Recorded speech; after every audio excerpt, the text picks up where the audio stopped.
ፋኖ በ6 ቀን ውስጥ እንደሚጠፋ እኔ ኢዜማ ውስጥ ያለው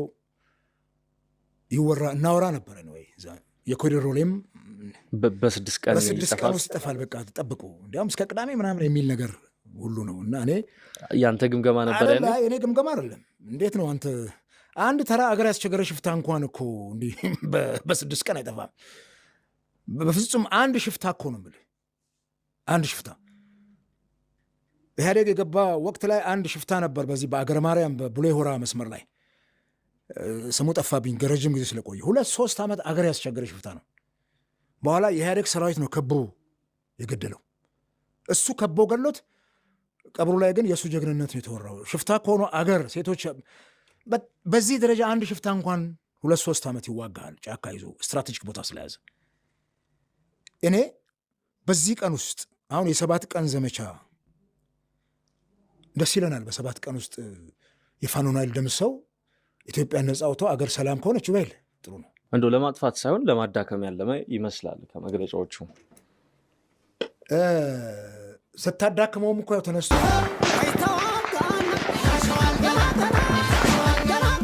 ግልጽ የሆነ ነገር ልንገርህ። 4 ኪሎ ሰው የለም ቢባል አንዳቸውም 4 ኪሎ መጥቶ አይዙ ፋኖ ይሁን ኦላ አይመጡም። በጭራሽ ምንናል አይመጡም። ካፓሲቲም የላቸውም። መጥቶም የሚያደርጉት ነገር የለም። ምን ያደርጋል እስኪ? ማን ነው የሚመጣው? ዘመነ ካሴ ነው የሚመጣው? ማን ነው መጥቶ 4 ኪሎ ገብቶ 4 ኪሎ ክፍት ነው ብትላቸው አይመጡም። ስለዚህ ይሄ ይቅር በቃ። ገንዘብ ከፈለጉ ከመንግስት ጋር ተደራድረው ይስጣቸው። መንግስት ገንዘብ ከሆነ የሚፈልጉት። አለበለዚያ የህዝብ ጥያቄ መመለስ ከሆነ ይሄው ህዝቡ ተውኝ አለ እኮ በምርጫው።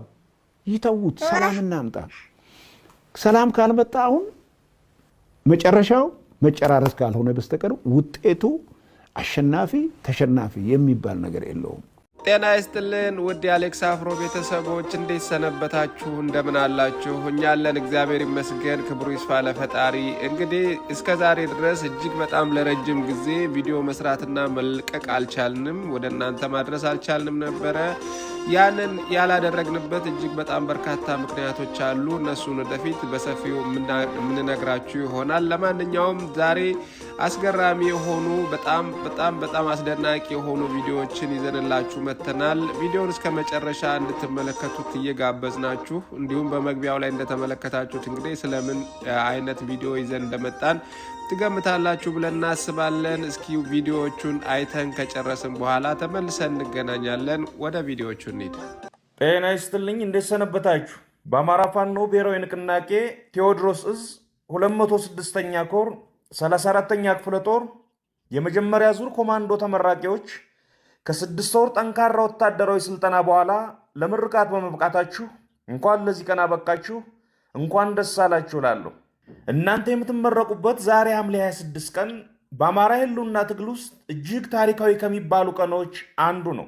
ሐምሌ 26 2015 ዓ.ም የባሶ ሊበን፣ የደብረ ኤልያስ፣ የአዋበል፣ ያነደድ፣ የጎዛመን እና የደብረ ማርቆስ ጀግኖች በተቀናጀ አኳኋን ተወርውረው ደብረ ማርቆስ ከተማን በቁጥጥር ስር በማድረግ የጠላትን መዋቅር ፍርስርሱን ያወጡበት ቀን ነው። የፋኖ የተደራጀ ህልውና ትግል ድፍን 3 ዓመት ሆኖታል። በእነዚህ 3 ዓመታት ውስጥ ለቁጥር የሚታክቱ አውደ ውጊያዎች ተከናውነዋል። ቃላት የማይገልጻቸው ጀግንነቶች ታይተዋል። ብዙ ግዙፍ ድሎች ተመዝግበዋል። ፋኖ በመላው አማራ ከሌሎች የጠላት ታጣቂዎች ውጪ የጠላትን 10 ሙሉ እዝ መክቶ ለወረራ በመጣበት ጉልበቱ እያንበረከከው ይገኛል። ይህ የታሪክ ገጾች የማያውቁት አዲስ ገድል ነው። በአማራ ልጆች ለዓለም የታየ አዲስ ክስተት ነው። በእነዚህ ዓመታት አንድም ቀን ሳንዋጋ፣ አንድም ቀን ሳናሰለጥን፣ አንድም ቀን ሳናደራጅ፣ አንድም ቀን ሳናስታጥቅ ውለን አናውቅም። ይህ እስከ ድላችን የሚቀጥል የቀን ተቀን ስራችን ይሆናል። ጓዶች ሆይ በአማራ ሕዝብ ማህበረሰባዊ ታሪክ፣ በኢትዮጵያ ዘመናዊ የፖለቲካ ታሪክ፣ በአፍሪካ ቀንድ ቀጠናዊ ታሪክ ታይቶ የማይታወቅ እጅግ ወሳኝ የታሪክ ምዕራፍ ላይ እንገኛለን። በዚህ ምዕራፍ መቀመጥ አይቻልም። በዚህ ምዕራፍ ዓይንን ለአንድ ደቂቃ እንኳን መክደን አይቻልም። በዚህ ምዕራፍ መሳሳት አይቻልም። መቀመጥም መተኛትም መሳሳትም ዳግም ዕድልና ይግባኝ የሌላቸው መጥፊያዎች ሆነዋልና፣ ስለዚህ ለወርቃማው ዓላማችን ሌት ተቀን እንሰራለን፣ በስሌት እንጓዛለን፣ ተጉዘንም እናሸንፋለን። ቢስማርክ እንዳለው እውነት በያዝነው መሳሪያ ተኩስ ርቀት ውስጥ ትኖራለችና በፍጥነት ማሸነፍ ስላለብን እንበርታ፣ በድል እንገናኝ። ድል ለአማራ ሕዝብ፣ ድል ለኢትዮጵያ ሕዝብ። አዲስ ትውልድ፣ አዲስ አስተሳሰብ፣ አዲስ ተስፋ። ህልውናችን በተባበረ ክንዳችን። ሐምሌ 26 2018 ዓ.ም አርበኛ ዘመነ ካሴ።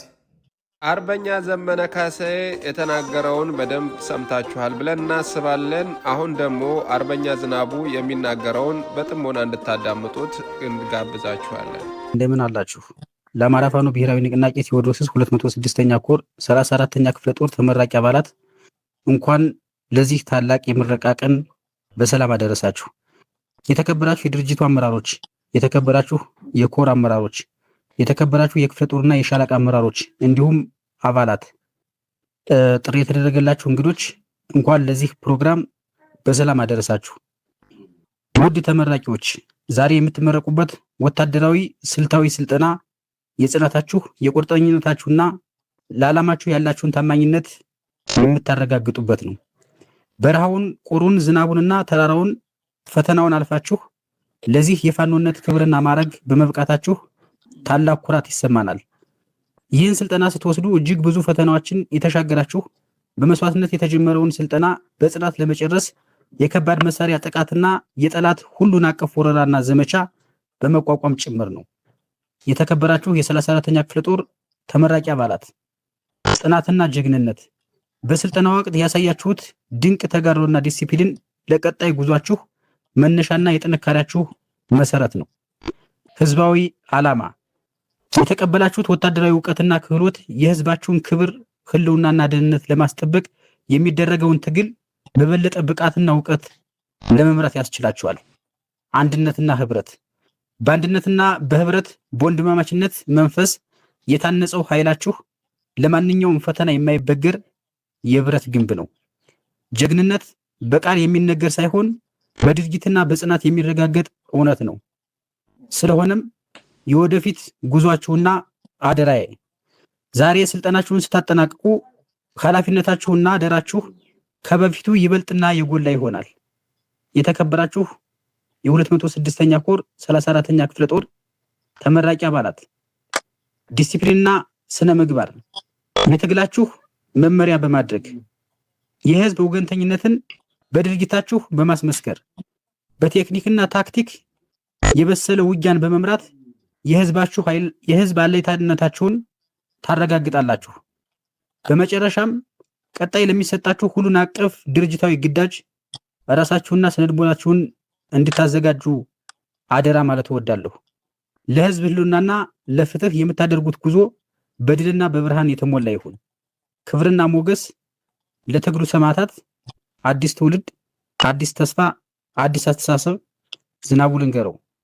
ከሁለቱም ንግግር በጣም ቁም ነገር የሆኑ ነገሮችን ሰምታችኋል፣ አዳምጣችኋል ብለን እናስባለን። አርበኛ ዘመንም አርበኛ ዝናቡም የተናገሩት እጅግ በጣም አስገራሚና እጅግ በጣም ጠቃሚ የሆነ ንግግር ነውና እንግዲህ ይህንን ንግግር ከሰማችሁ በኋላ የተሰማችሁንና እንደዚሁም ደግሞ ያላችሁን አስተያየት እንደተለመደው በኮሜንት መስጫው ላይ ልታካፍሉን ትችላላችሁ። እኛ ተጨማሪ እነሱ በተናገሩት ላይ ምንነግራችሁ ምንም ነገር አይኖርም። ለዛሬ በሚቀጥለው ቪዲዮ ስንገናኝ ሰፋ ያለ ሀሳብን ይዘን እንመጣለን። እንግዲህ እስካሁን ድረስ የተመለከታችሁትን ይመስል ነበር የዛሬው ቪዲዮ። ቪዲዮውን ከወደዳችሁት ላይክ በማድረግ እንደዚሁም ቻናሉ ተመልሶ ወደ ቦታው እንዲመለስ ቪዲዮ ላይክ በማድረግ እንድታበረታቱን እየጠየቅናችሁ በሚቀጥለው ቪዲዮ እስከምናገኛችሁ ድረስ እኛ ለዛሬ በዚህ እንለያችሁ። ጤና ይስጥልን።